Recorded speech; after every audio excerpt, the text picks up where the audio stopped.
corporates, and I write, and I patch together like a comedy quilt, and that's kind of where I'm at now. I'm doing the little one-man show thing because I find that my audiences don't want to come to comedy clubs because, it's not their generation. They'll see this 24-year-old kid who has just discovered he can say the F word on stage, and he's very excited about it.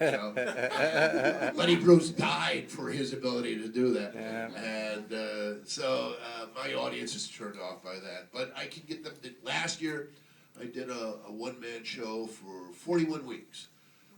At the Marsh in San Francisco. I did it every Tuesday because it was an election show, and so it was called Elect to Last. So I started on Super Tuesday, and I went all the way to the election.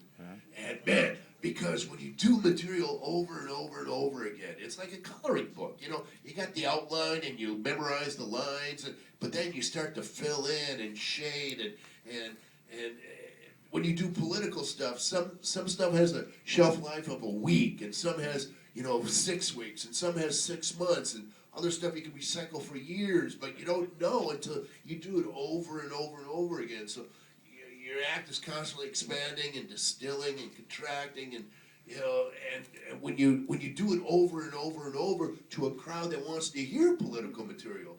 I started out doing 70 minutes in February. It was a 70-minute show. That's a long show. But by election day, it was 2 hours long, and it was tighter than it was in February. And then on November 7th, nobody gave a rat's ass about Rick Perry or Rick Santorum or Rick Gingrich or Rick Bachman or whatever her name was. Nobody cared on November 7th.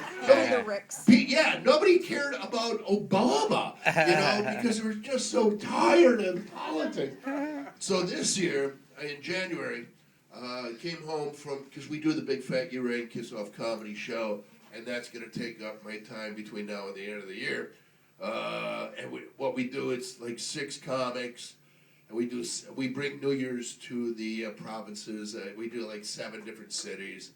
We do Berkeley and Livermore and Walnut Creek and San Jose and Mill Valley and so it's me and Johnny Steele and Mari Magaloni and Deb and Mike, and Deb is my wife, so 1/3 of the whole group is in the family, and she's also so in last January, I started writing this show about being a baby boomer, because I will always be a baby boomer. I'll have that evergreen nature to that, and the baby boomers are this big demographic bulge, and it's called Boomer Raging from LSD to OMG. And because, again, I started it in April, and it's what happens when acid flashbacks meet dementia.